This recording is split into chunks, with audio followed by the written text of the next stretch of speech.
बोलिए विश्वनाथ भोलेनाथ शंकर भगवान की जय। सौराष्ट्र सोमनाथम श्रीशैलमिल्कारुजम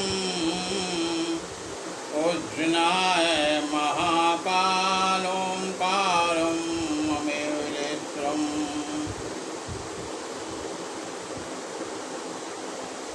परतया वैजनाथं चटाकिन्या भीमशङ्करं सेतुबन्धुतरामेश्वरं नागेशमुदारकावने। वाराणस्या तु विश्वेशं त्र्यम्बकं गोमती तटे हिमालय तु केदारं कुसुमेशं जय शिवालया। इति तानि ज्योतिर्लिङ्गानि सायंप्रातः पठन्ति नरः सप्तजनं कीर्तं पापे स्मरेण विन्यसति। वन्दे देवमापदं सुरवरं वन्दे जगत्कारकं वन्दे पगलं भूषणं मृगधरं वन्दे पशूनां पतं वन्दे शशाङ्कवैनयनं वन्दे मुकुन्दप्रियं वन्दे भक्तजनाश्रं च वरदं वन्दे शिवं शंकरं। बोलो भोलेनाथ भगवान की जय। कल हमने पहला ज्योतिर्लिंग सोमनाथ की कथा सुनाई और हम सब ने उसको श्रवण किया। आज सूर्य बोले हे ऋषियों, इसके बाद दूसरे ज्योतिर्लिंग मल्का अर्जुन की उत्पत्ति का वर्णन करूंगा, जिसे सुनकर बुद्धिमान भक्त संपूर्ण पापों से मुक्त हो जाता है। पहले पूर्वं च कथं यत् पुनः कथयाम्यहं कुमारचरितं दिव्यं सर्वपाप विनाशिनं। पहले मैंने कार्तिकेय के जिस चरित्र का वर्णन किया वो पापों को नाश करने वाला, उस दिव्य चरित्र कहा मैं पुनः वर्णन करता हूँ। कैसे? जिस तारक को वध करने वाले महाबलवान पार्वती पुत्र कार्तिकेय पृथ्वी की परिक्रमा कर कैलाश पर पुनः आए, क्योंकि इनकी शादी के लिए यह शर्त रखी कि किसकी शादी पहले की जाए। तो कार्तिकेय जी तो अपनी मोर के वाहन से चले परिक्रमा करने के लिए, लेकिन गणेश जी बेचारे पैदल ही चल दिए। तब नारद जी का गुरु मंत्र लेकर उन्होंने माता पिता की परिक्रमा की। नारद जी के गुरु मंत्र के बताए अनुसार तो जो मनुष्य माता पिता की परिक्रमा कर लेता है, समझ लो उसने सारी त्रिलोक की परिक्रमा कर ली। तो यहाँ पर जैसे कार्तिकेय जी परिक्रमा करके आए, उसी समय देव ऋषि नारद जी वहाँ आकर अपनी बुद्धि से उन्हें भ्रमित कर दिया और क्या दिया कि गणेश का तो विवाह हो गया, एक नहीं दो विवाह हो गए, विवाह तो क्या उनके पुत्र भी हो गए हैं। यह सुनकर जब यह सारा वृत्तांत कहा नारद जी ने तो यह सुनकर कार्तिकेय अपने माता पिता के मना करने पर भी, उन्होंने बहुत मनाया माता पिता ने, लेकिन भी कुमार उनको प्रणाम करके क्रौंच पर्वत पर चले गए, क्योंकि पार्वती के 100 भाई थे। कितने थे? 100 भाई, जो इंद्र ने 98 के तो पंख काट के पर्वत बना दिया था, लेकिन 2 मैनाक पर्वत तो समुद्र में छिपा दिया था। पवन कुमार के पिता पवन कुमार ने जब पवन सुत गए तो समुद्र ने कहा तुम इनको विश्राम दो, इनके पिता ने तुम्हारी सहायता की थी तो विश्राम के लिए आता है मैनाक। तो भगवान हनुमान तय परसा कपि मन कीने प्रणाम, राम काज कीने बिना मोए कहाँ विश्राम। तो हनुमान जी ने विश्राम नहीं किया, स्पर्श किया मात्र, और आगे माँ सीता की खोज के लिए समुद्र के पार पहुँचे। और उन्हीं का एक भाई, 2 भाई के पंख नहीं काटे, एक मैनाक दूसरा क्रौंच था। क्रौंच को कृष्णा नदी ने उसको छिपा लिया था, तो वह क्रौंच कृष्णा नदी के किनारे है। तो वह प्रणाम करके अपने मामा के यहाँ क्रौंच पर्वत पर चले गए। जब माता पार्वती कार्तिक के वियोग में बहुत दुखी हुई, जब तो शिवजी ने उन्हें समझाया और कहा हे प्रिय, तुम दुखी क्यों हो रही हो? हे पार्वती, हे शुभ्रे, दुख मत करो, तुम्हारा पुत्र अवश्य आएगा, तुम इस महान दुख को त्याग दो। क्या कर दो? त्याग दो।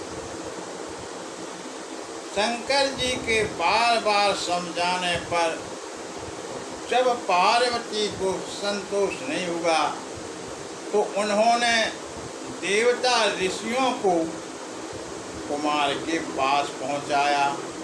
उसके बाद गणों को साथ लेकर सभी बुद्धिमान देवता महर्षि प्रसन्न होकर कुमार को लाने के लिए क्रौंच पर्वत पर गए, मनाने के लिए। वहाँ जाकर कुमार को भली बात प्रणाम करके बहुत समझाया और सभी ने आदर पूर्वक कार्तिकेय की प्रार्थना की। तब स्वाभिमान से उद्दीप उन कार्तिकेय ने शिव जी की आज्ञा से उक्त उन देवताओं की प्रार्थना को स्वीकार नहीं किया। कहने लगे नहीं, अब मैं नहीं जाऊंगा। तत्पश्चात वे सभी पुनः शिव जी के पास आए और प्रणाम कर शिव जी की आज्ञा से अपने अपने धाम को चले गए। तब उसके लौटने पर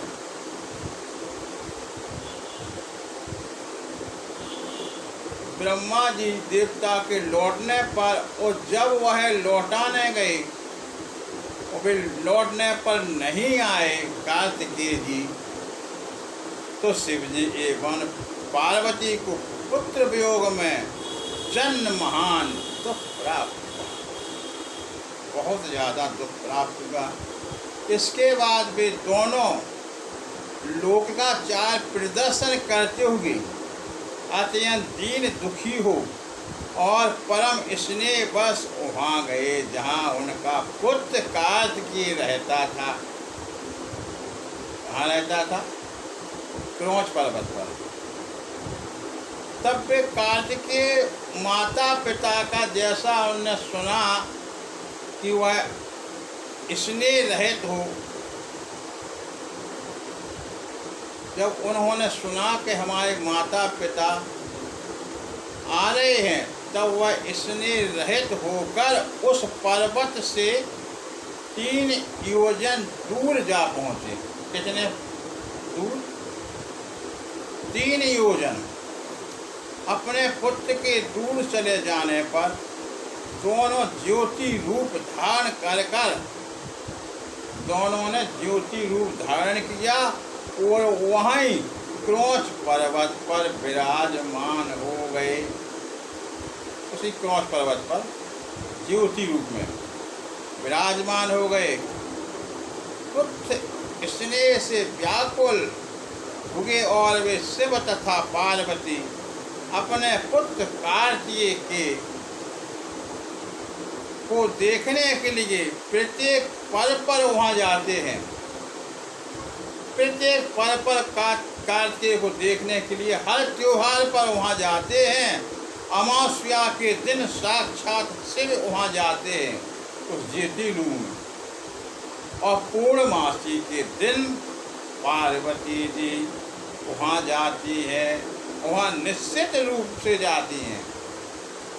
हर कोई पर्व नहीं छूटता है। अमावस्या के दिन शिव भगवान और पूर्णमासी के दिन पार्वती मैया वहाँ निश्चित तौर पर जाती हैं। उसी दिन से मल्लिका यानी पार्वती और अर्जुन शिव जी का मिलन रूप है अद्वितीय शिवलिंग तीनों लोकों में प्रसिद्ध हो गया। मल्लिका अर्जुन। मल्लिका कौन है? अति सुंदर, बहुत सुंदर मल्लिका पार्वती जी। अर्जुन बलवान, महाबलवान अर्जुन के रूप में शंकर जी, और मल्लिका के रूप में कौन?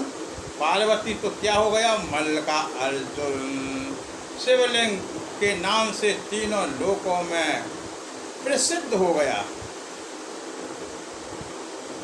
जो मनुष्य उस लिंग का दर्शन करता है तो वह सभी पापों से मुक्त हो जाता है और समस्त मनोरथों को और मनोकामनाओं को प्राप्त कर लेता है। इसमें संदेह नहीं है। उनका दुख सर्वथा दूर हो जाता है और वह परम सुख प्राप्त करता है। उसे माता के गर्भ में पुनः कष्ट नहीं भोगना पड़ता है। उसे धन धान की वृद्धि, समृद्धि, प्रतिष्ठा, आरोग्य और अभिष्ट फल की प्राप्ति होती है। इसमें संशय नहीं है। इसमें किसी प्रकार का संशय नहीं है।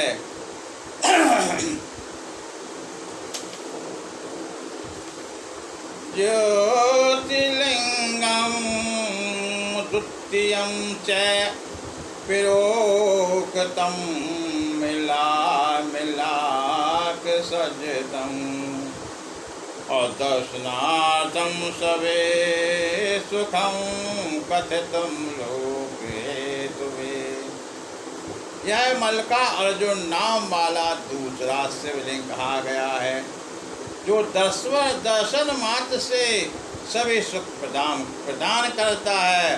मैंने लोक कल्याण के लिए इसका वर्णन किया है। इस प्रकार शिव पुराण के अंतर्गत चतुर्कोटि रुद्र संहिता मल्लिका अर्जुन नाम से द्वितीय ज्योतिर्लिंग का वर्णन करके 15 अध्याय पूर्ण हुआ।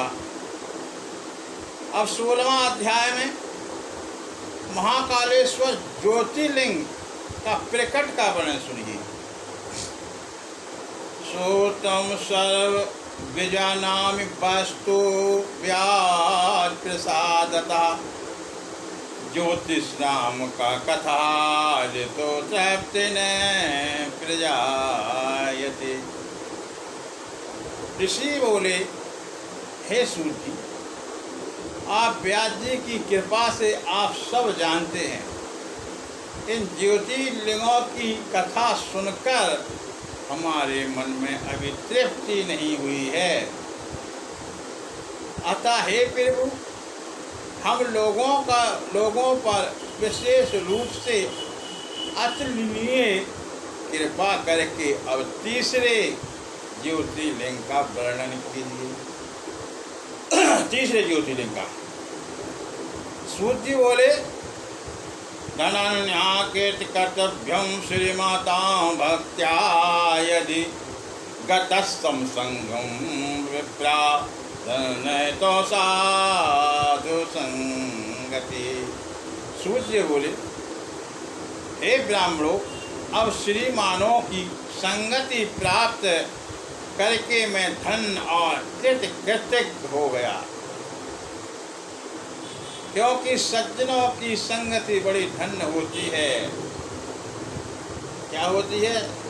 सज्जनों की संगति बहुत धन्य होती है। अतः मैं इसे अपना सौभाग्य मानकर पवित्र पाप को नाश करने वाली श्री शिव पुराण की कथा दिव्य कथा कहूँगा। आप लोग उस तीसरे ज्योतिर्लिंग को आदर पूर्वक सुनिए। शिव जी का प्रिय अवंती नगरी रंभा मुदता सर्वदेहिनां शिव प्रिया महापुण्या वर्ते लोक पापिनी। शिव जी के प्रिय परम पुण्यमयी, संसार को पवित्र करने वाली तथा समस्त प्राणियों को मुक्ति दिलाने वाली मनोहर अवंती नाम की एक प्रसिद्ध नगरी है। अवंती यानी उज्जैन। वहाँ पर शुभ आचरण में तत्पर, वेदा अध्ययन करते हुए तथा नित्य नैतिक अनुष्ठान करते हुए एक श्रेष्ठ ब्राह्मण रहते थे। वे ब्राह्मण नित्य अग्निहोत्र करते और शिव की पूजा में संलग्न रहते थे। वे प्रतिदिन पार्थिव लिंग की पूजा किया करते थे। प्रतिदिन उनका नियम था। तो वेद में ये ब्राह्मण के सारे कर्मों का फल प्राप्त कर भली भांति ज्ञान प्रायण होकर अंत में सज्जनों की गति को प्राप्त हुए। हे मुनीश्वर, उनके 4 पुत्र थे। कितने पुत्र थे? 4। उसी प्रकार से नित्य क्रिया से पूजा में संलग्न रहते थे, तत्पर अपनी माता पिता की आज्ञा को मानने वाले थे। उनमें सबसे बड़ा देवप्रिय, उसके बाद प्रेम मेघा, तीसरा सुकृत नाम वाला और चौथा धर्मविष्ट सुमित्र था। उसके पुण्य प्रताप से पृथ्वी पर सुख बढ़ रहा था। जैसे शुक्ल पक्ष में चंद्रमा बढ़ता है, उसी प्रकार उनके सुखदायक गुण भी निरंतर चंद्रमा की तरह बढ़ रही थी। उसी समय वह नगरी ब्रह्म तेज से संपन्न हो गई। ब्रह्म तेज बहुत ज़्यादा हो गया और वो संपन्न हो गई। हे श्रेष्ठ जो, इसी बीच वहाँ पर एक उत्तम घटना घटी। वह घटना क्या घटी उसे सुनिए। जैसा कि मैंने सुना और वैसा मैं कह रहा हूँ। रत्नमाल पर्वत पर एक दूसर नाम का एक महान असुर रहता था। किस नाम का? दूसरा नाम का। धर्म से द्वेष करने वाला और महाबलवान दैत्यराज ब्रह्मा जी से वरदान पाकर वह जगत को तुच्छ समझता था। उसने देवगणों को पराजित कर उनके देव स्थान से निकाल दिया। उस दुष्ट ने पृथ्वी पर सभी प्रकार के वेद धर्म तथा स्मृति धर्मों को उसी प्रकार नष्ट कर डाला जैसे सिंह खरगोश को नष्ट कर डालता है। जितने भी वेद धर्म थे उन सबको उसने नष्ट कर दिया और प्रत्येक तीर्थ तथा क्षेत्र में धर्म को दूर हटा दिया, पास नहीं रहने दिया। कोई धर्म कर्म नहीं होगा। एकमात्र रव्य अवंती नगरी ही दिखाई दे रही है जहाँ वैदिक धर्म अभी भी प्रतिष्ठित है। ऐसा विचार कर उसने जो किया उसको आप लोग हे ऋषियों उसको सुनिए। क्या हुआ? उस महान असुर दूसर ने बहुत बड़ी सेना लेकर वहाँ रहने वाले सभी ब्राह्मण को उद्देश्य करके लड़ाई करने के उद्देश्य से उसने चढ़ाई कर दी। वहाँ आकर विप्रद्रोही एवं महाखल उस देंज ने अपने 4 दैत्यश्रेष्ठ सेनापति को बुलाकर यह वचन कहा। क्या कहा उन्होंने? दैत्य बोला, ये दुष्ट ब्राह्मण मेरी आज्ञा का पालन क्यों नहीं कर रहे हैं? अतः विचार वेद धर्म में तत्पर ये सब दंड के योग हैं, इनको दंड दिया जाए। अपने सेनापतियों को असुर दूसरा ने कहा, हे दैत्य, मैंने संसार के सभी देवताओं और राजाओं को पराजित किया है। क्या इन ब्राह्मणों को बस में नहीं किया जा सकता है? जब मैंने देवताओं को हरा दिया, राजाओं को हरा दिया, तो यह साधारण ब्राह्मण मेरा कहाँ नहीं मानेंगे, बस में नहीं होंगे। बस ये लोग जीना चाहते हैं तो शिव धर्म तथा वैदिक परम ध्यान को त्याग कर सुख प्राप्त करें। मतलब वेद और धर्म को त्याग करें और अपना सुख प्राप्त करें, अन्यथा इसको जीवित रहने में संशय हो जाएगा। मैं यह सत्य कहता हूँ, तुम लोग निशंक होकर इस कार्य को करो। जाइए, इस कार्य को करिए। सूत जी बोले, इस प्रकार विचार करके वे चारों दिशा में पेड़े कालीन यज्ञ के समान प्रज्वलित उठे तथा दैत्यों को इस प्रयास को सुनकर भी उस समय शिव स्थान परायण उन ब्राह्मण को कुछ भी दुख नहीं हुआ। उस समय वे ब्राह्मण शिव ध्यान में रेखा मात्र से विचलित नहीं हुए और धैर्य को धारण किए हुए शिव जी के आगे वे बेचारे दैत्य क्या करें। ऐसे बीच उत्तम नगरी दैत्यों से व्याप्त हुई तथा उन दैत्यों को पीड़ित सभी लोग ब्राह्मणों के पास गए। उन्हें सभी को जो मारा तो वह ब्राह्मणों के पास गए और कहा, हे स्वामिन, आप क्या करना चाहिए? ये दुष्ट आ गए हैं, उन्होंने बहुत से लोगों को मार डाला है, इसलिए हम लोग आपके पास आए। तो सूर्य बोले, उन लोगों की यह बात सुनकर शिव में सदा विश्वास करने वाले ब्राह्मण वेद प्रिय पुत्र उन लोगों से कहने लगे। क्या कहते हैं? ब्राह्मण बोले, आप लोग सुनिए, हमारे पास दुष्टों को भय देने वाला सैन्य बल तो नहीं है और ना ही शस्त्र है जो हम उन्हें पराजित कर सकें।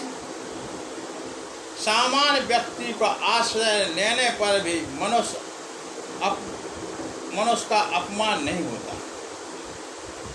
फिर हम लोग भी सब समर्थ शिव जी के आश्रित हैं, अपना अपमान तो असुर किस प्रकार से कर सकते हैं? जब भगवान के आश्रित हैं, असुर क्या बिगाड़ेगा? अतः भगवान शिव ही असुरों के भय से हमारी रक्षा करेंगे, यह विश्वास था ब्राह्मणों में। भक्त वत्सल सदाशिव को छोड़कर संसार में अब हमें कोई शरण देने वाला नहीं है।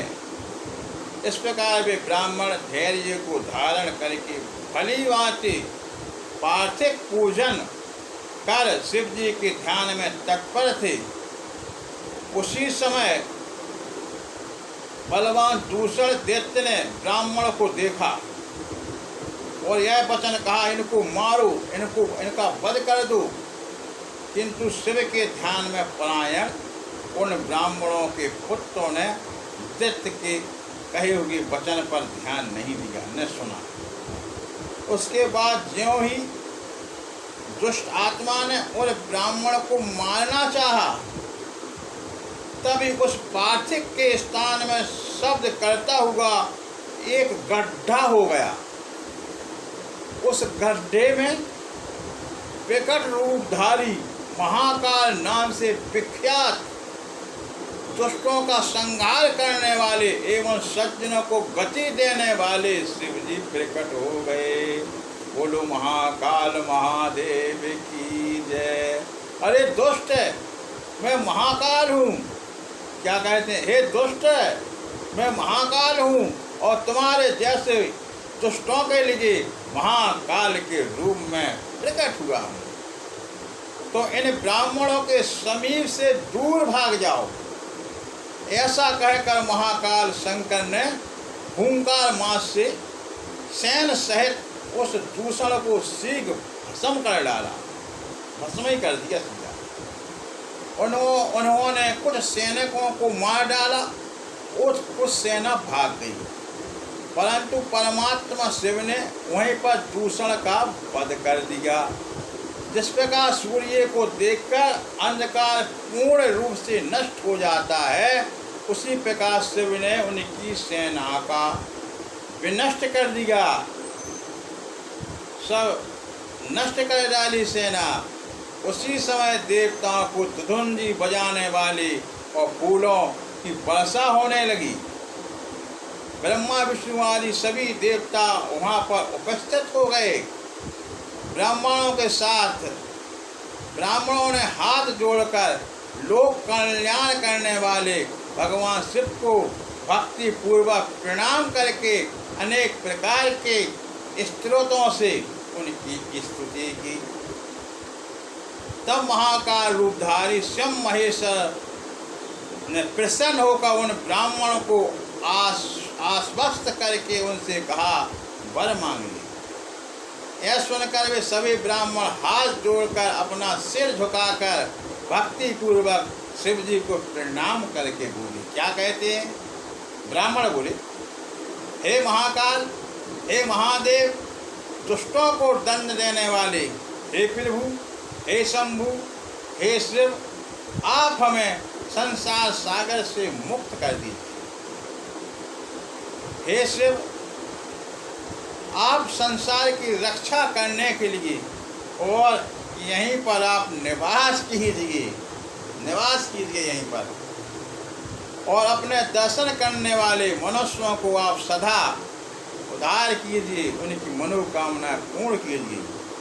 सूत जी बोले, हे ऋषियों, उनके ऐसा कहने पर शिव जी ने उन्हें सदगति प्रदान कर भक्तों की रक्षा उस परम सुंदर घर में स्थित हो गए। इस प्रकार वे ब्राह्मण मुक्त हो गए। वहाँ चारों दिशाओं में 1 कोस तक परिमाण वाला स्थान लिंग रूपी शिव का कल्याणमय क्षेत्र हो गया।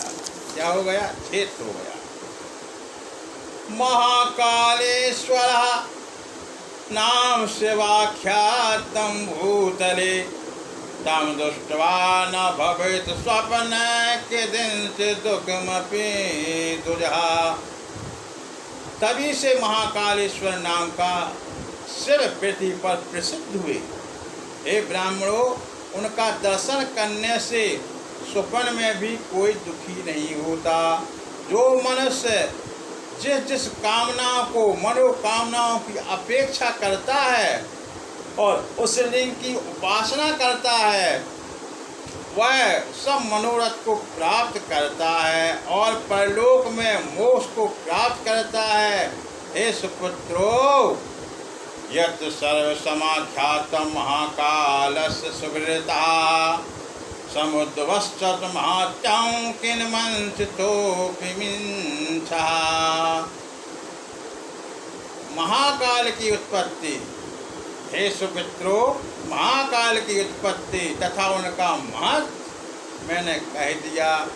अब आप लोग क्या सुनना चाहते हैं? इति श्री शिव महापुराणे चतुर्थ कोटि रुद्र संहिता है महाकाल ज्योतिर्लिंग महात्म वर्णम नाम षोडश अध्याय महात्म वर्णम नामकम 16 अध्याय पूर्ण हुआ। बोलो भोले शंकर भगवान की जय। हर हर महादेव, हर हर महादेव, हर हर महादेव।